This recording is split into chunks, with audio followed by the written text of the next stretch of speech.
Assalamu alaikum dear students. Hope you are all fine. So far we have discussed two techniques of data collection or two methods of data collection. The census method and the sampling method. और आप जान गई कि sample क्या होता है, sampling क्या होती है. Now let's move towards the methods of sampling or sampling techniques. Sampling में कौन सी टेक्निक्स हैं जिनके ज़रिए हम एक सैम्पल को चूज़ करते हैं. तो इसके लिए आपके सामने कुछ टेक्निक्स दी गई हैं. We have the random sampling, जिसे हम सिंपल रैंडम सैम्पलिंग कहते हैं. Then we have systematic sampling, we have purpose sampling, we have stratified sampling, quota sampling and convenience sampling. These are the various methods of sampling, right. तो we have to discuss these methods one by one. Now let's first move towards random sampling या simply simple random sampling. देखिए, random sampling को probability sampling भी कहा जाता है और choice sampling, ये वो मेथड है सैम्पलिंग का जिसमें यूनिवर्स में या पॉपुलेशन में हर एक आइटम को बराबर चांस होता है, इक्वल चांस होता है for being selected in the sample. That is to say random sampling is that method of sampling in which each and every item of the universe has an equal chance of being selected in the sample. In other words, we can say there is an equal probability for every item of the universe being selected in the sample. Now, which of the various items of the universe would get selected in the sample is beyond the control of the investigator.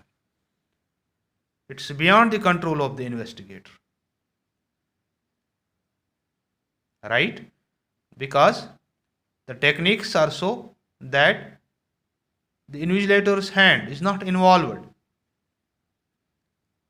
और इस method की सबसे बड़ी ये खूबी है कि ये मेथड यूजफुल है particularly when various items of the universe are homogeneous होनी चाहिए और आइडेंटिकल टू ईच अदर. एक जैसी अगर आइटम्स हमारे हों तब हम इस मेथड का इस्तेमाल कर सकते हैं.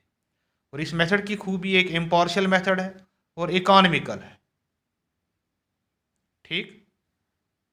तो यहाँ आपने याद रखना है कि रैंडम का मतलब हैफेज़र्ड मैनर नहीं है, बल्कि रैंडम का मतलब है कि हमारी यूनिवर्स से पॉपुलेशन से हर एक आइटम को इक्वल चांस है सिलेक्शन का, इसलिए इसे रैंडम कहा जाता है, ठीक. देखिए, जब हम इस मेथड का इस्तेमाल करते हैं तो we have some techniques, some methods random sampling में. We have the lottery method, we have random number tables हमारे पास हैं, ठीक. देखिए, लॉटरी मेथड वेरी सिंपल है. This is the simplest method of selecting a sample. In it, the various units of the universe are numbered as 1, 2, 3, 4, 5, etc. They are written on the chits, then put in a bowl or a beaker.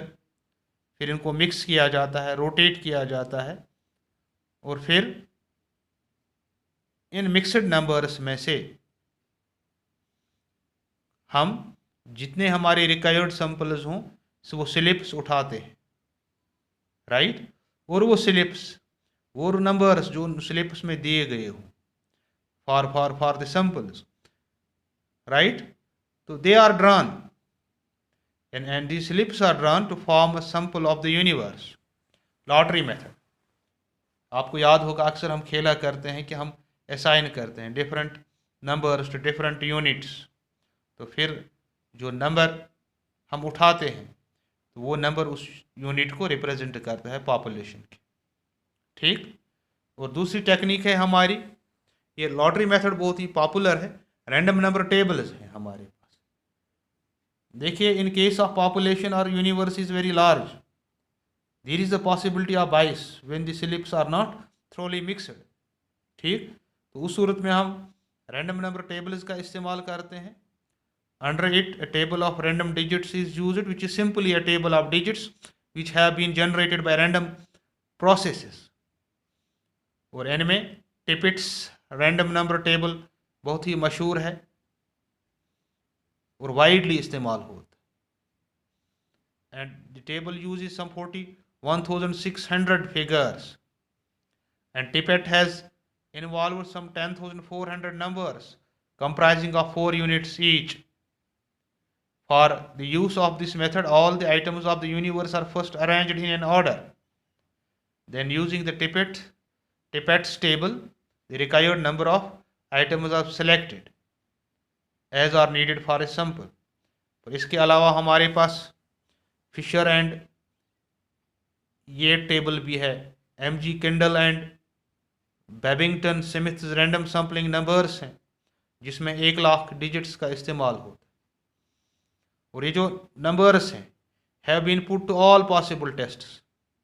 With the help of these numbers the work of selection of the random sample has become very simple.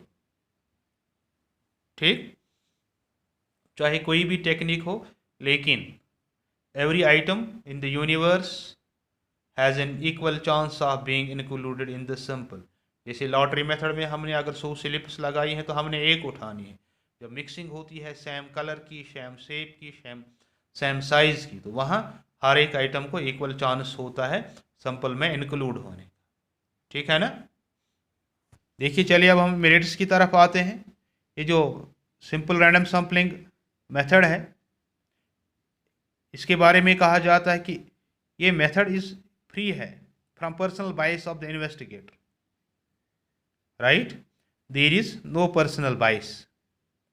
दूसरी बात, each and every item of the universe stands equal chance of being selected.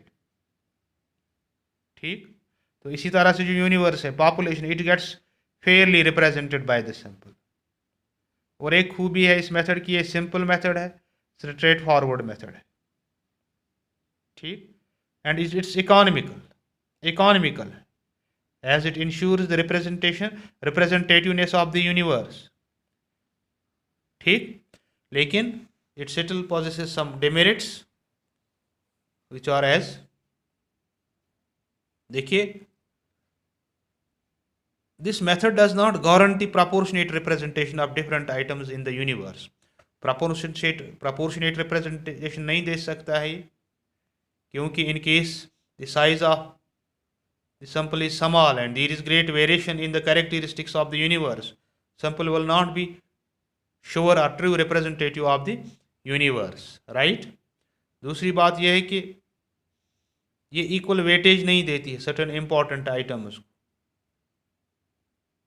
In case the units of the universe are spread over a large area and a few randoms are left out, it will not be true random sample. ठीक, तो ये हमारा पहला method है of choosing a sample. तो एक बात फिर से आपने याद रखनी है कि रैंडम का मतलब हैफाजार्ड नहीं है, बल्कि here random means that each and every unit of population has an equal chance for being included in the sample, यानी हर एक की इक्वल प्रोबेबिलिटी है। देखिए, जो रैंडम सैंपलिंग है इसका ज़्यादातर इस्तेमाल एग्जिट पोल्स में होता है। एग्जिट पोल जो इलेक्शंस में होता है, एक इंटरेस्टिंग एग्जांपल है रैंडम सैंपलिंग। यहाँ क्या होता है कि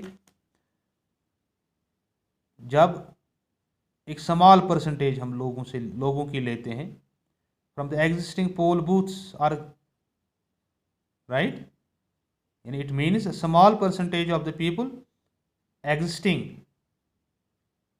the poll booth are contacted and asked whom they voted to. From the sample of the information thus collected, a prediction is made about the victory chances of different candidates contesting election. ठीक, तो ये सबसे important और अच्छी example है random sampling, क्योंकि जो exit polls होते हैं हम हर एक से नहीं पूछते हैं कि उसने किसके हक में वोट दिया, लेकिन इतना होता है कि हम रैंडमली कुछ लोगों से पूछते हैं और उनकी आंसर्स की बुनियाद पे, इन्फॉर्मेशन की बुनियाद पे हम ये प्रेडिक्शन करते हैं कि who will be the winner. ठीक, तो दूसरा इंपॉर्टेंट हमारा है पर्पस डेलिब्रेट सैम्पलिंग कहते हैं। डेलिब्रेट सैम्पलिंग इंशाल्लाह हम नेक्स्ट लेक्चर में डिस्कस करेंगे। तो आज के लिए इतना काफ़ी है। Thank you very much, have a nice day.